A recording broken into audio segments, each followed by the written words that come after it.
اور اللہ کے حکم کے سوا وہ اس چیز سے کسی کا کچھ بھی نہیں بگاڑ سکتے تھے، اور کچھ ایسے منتر سیکھتے جو ان کو نقصان ہی پہنچاتے اور فائدہ کچھ نہ دیتے، اور وہ جانتے تھے کہ جو شخص ایسی چیزوں یعنی سحر اور منتر وغیرہ کا خریدار ہوگا اس کا آخرت میں کچھ حصہ نہیں، اور جس چیز کے عوض انہوں نے اپنی جانوں کو بیچ ڈالا وہ بری تھی۔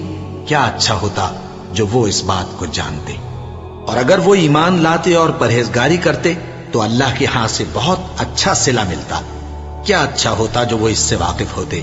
اے اہل ایمان، گفتگو کے وقت پیغمبر صلی اللہ علیہ وآلہ وسلم سے راعنا نہ کہا کرو، انظرنا کہا کرو، اور خوب سن رکھو، اور کافروں کے لیے دکھ دینے والا عذاب ہے۔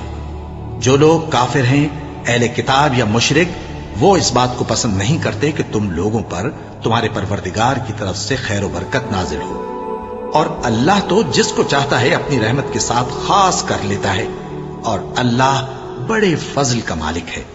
ہم جس آیت کو منسوخ کر دیتے یا اسے فراموش کرا دیتے ہیں تو اس سے بہتر یا ویسی ہی اور آیت بھیج دیتی ہیں۔ کیا تم نہیں جانتے کہ اللہ ہر بات پر قادر ہے؟ کیا تمہیں معلوم نہیں کہ آسمانوں اور زمین کی سلطنت اللہ ہی کی ہے، اور اللہ کے سوا تمہارا کوئی دوست اور مددگار نہیں؟ مسلمانوں، کیا تم یہ چاہتے ہو کہ اپنے پیغمبر صلی اللہ علیہ وآلہ وسلم سے اسی طرح کے سوال کرو جس طرح کے سوال پہلے موسیٰ سے کیے گئے تھے؟ اور جس شخص نے ایمان چھوڑ کر اس کے بدلے کفر لیا تو یقیناً وہ سیدھے رستے سے بھٹک گیا۔ بہت سے اہل کتاب اپنے دل کی جلن سے یہ چاہتے ہیں کہ ایمان لا چکنے کے بعد تم کو پھر کافر بنا دیں، حالانکہ ان پر حق ظاہر ہو چکا ہے، تو تم معاف کر دو اور درگزر کرو یہاں تک کہ اللہ اپنا دوسرا حکم بھیجے۔ بے شک اللہ ہر بات پر قادر ہے۔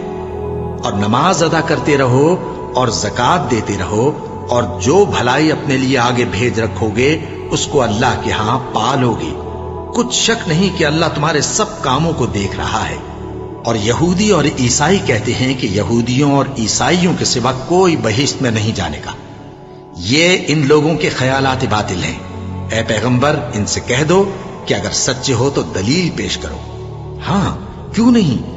جو شخص اللہ کے آگے گردن جھکا دے یعنی ایمان لے آئے اور وہ نیکوکار بھی ہو تو اس کا صلہ اس کے پروردگار کے پاس ہے، اور ایسے لوگوں کو قیامت کے دن نہ کسی طرح کا خوف ہوگا اور نہ وہ غمناک ہوں گے۔ اور یہودی کہتے ہیں کہ عیسائی رستے پر نہیں